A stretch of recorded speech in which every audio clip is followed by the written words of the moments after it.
Saudações, meus irmãos. Hoje, 12 de novembro, nós estamos estudando o Evangelho segundo São Lucas, capítulo de número 23, onde, mais uma vez, o Mestre continua no seu grande e redentor sacrifício em favor da humanidade. Nessa altura, o Mestre já foi capturado. Nesta altura, toda a multidão está contra o Mestre, como que se o Mestre fosse um criminoso. Nesta altura, todos querem ver o Mestre morto, porque não só foram tomados pela inveja, não só foram tomados pelas falácias farisaicas, mas como também nessa altura, Satanás tinha tomado boa parte daquela cidade e as pessoas estavam, de certo modo, possuídas e influenciadas pelo mal. E o que está a acontecer é que, em primeira instância, Jesus é levado até Pilatos. E até Pilatos ele está a ser questionado. Mas após de tantas questões, o próprio Pilatos está a ver que este homem é inocente. Eu não tenho nada contra ele. Não posso aceitar que este homem seja condenado. Mas nessa altura estava em causa a própria posição de Pilatos. Não crucificar Jesus poderia significar estar contra Roma. Daí que Pilatos vai mandar Jesus para Herodes. Quando Jesus vai chegar a Herodes, acompanhe comigo no versículo 8 e no versículo 9, a Bíblia declara que Herodes, o Antipas, há muito que desejava ver Jesus, há muito que desejava ver Jesus a fazer algum milagre, porque esse Herodes não se converteu com a pregação de João. Ademais, ele mesmo foi culpado pela morte de João. E quando ele quis ver Jesus, não é porque ele quis manifestar alguma atitude de crença, ele quis se divertir vendo Jesus fazer os milagres.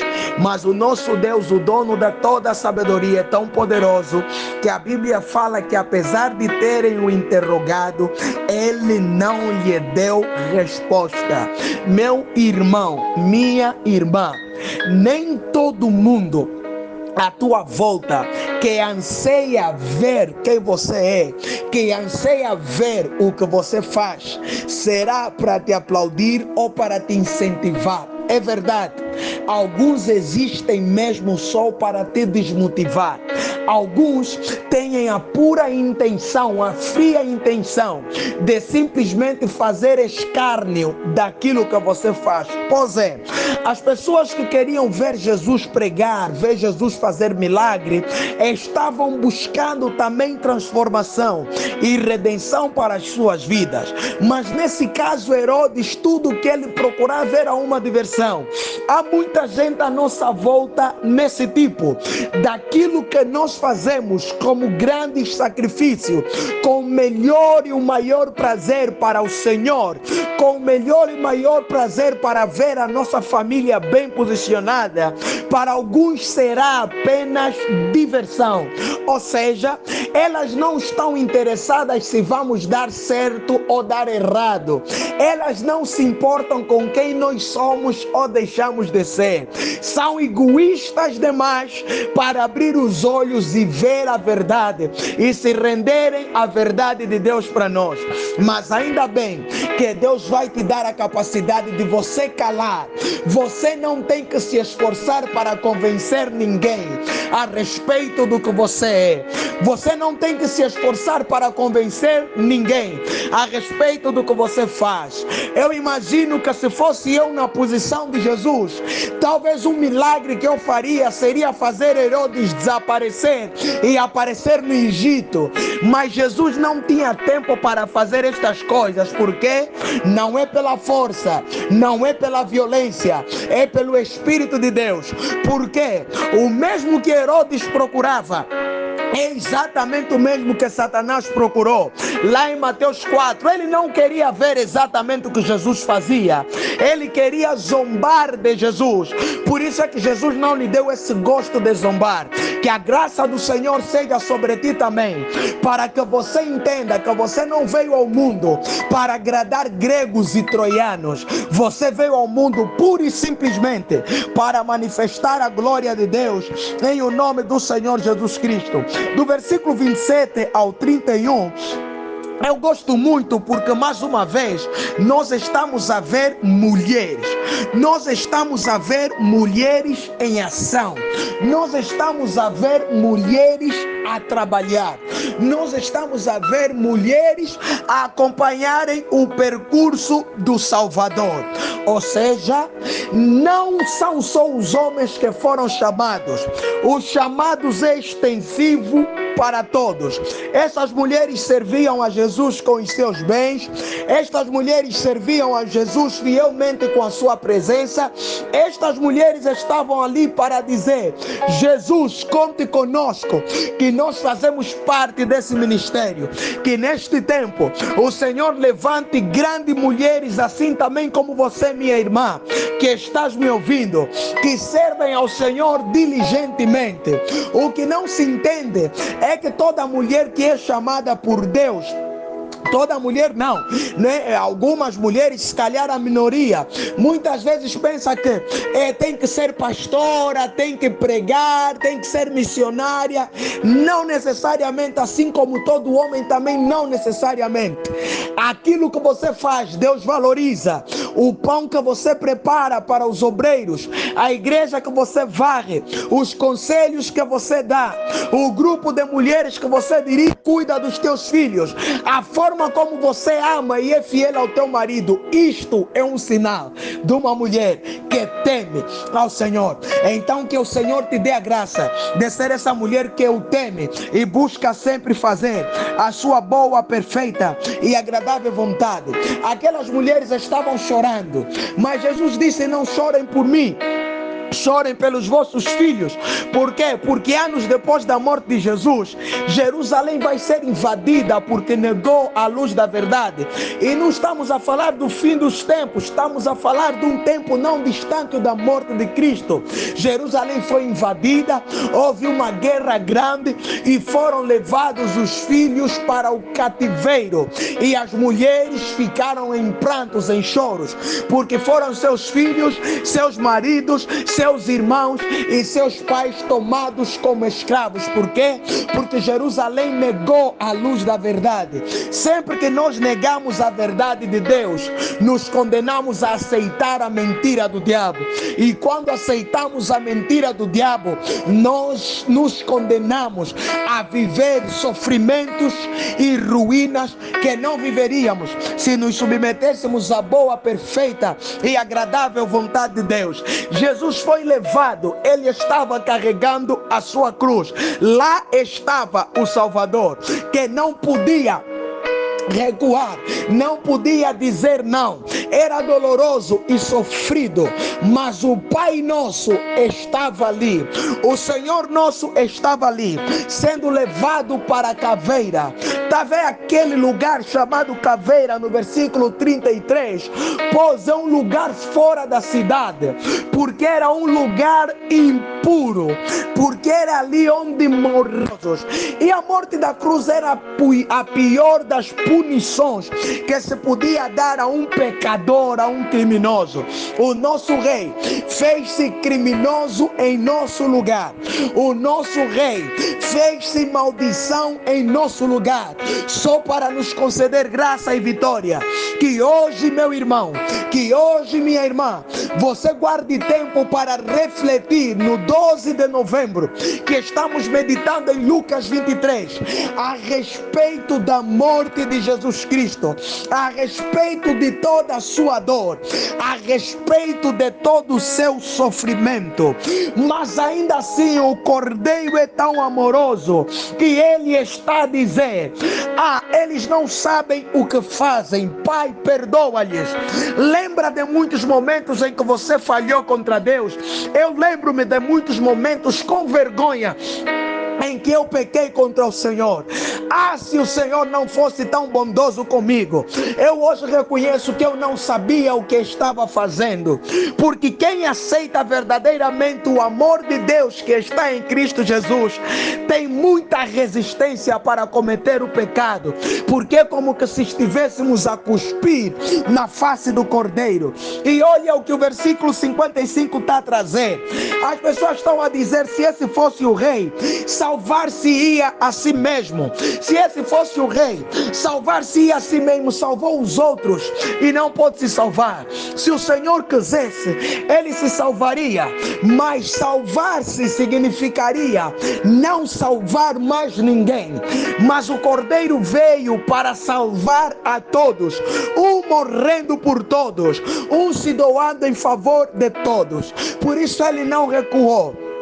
Por isso ele foi até o fim, pagou o preço. Só por isso é que você consegue ouvir o som da minha voz, porque há cerca de mais de 2000 anos atrás, alguém entregou a sua vida em favor de todos nós.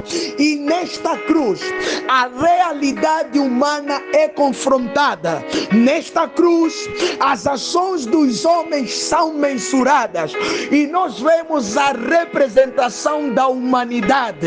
De um lado está um homem criminoso, e do outro, adivinha, outro criminoso de igual forma.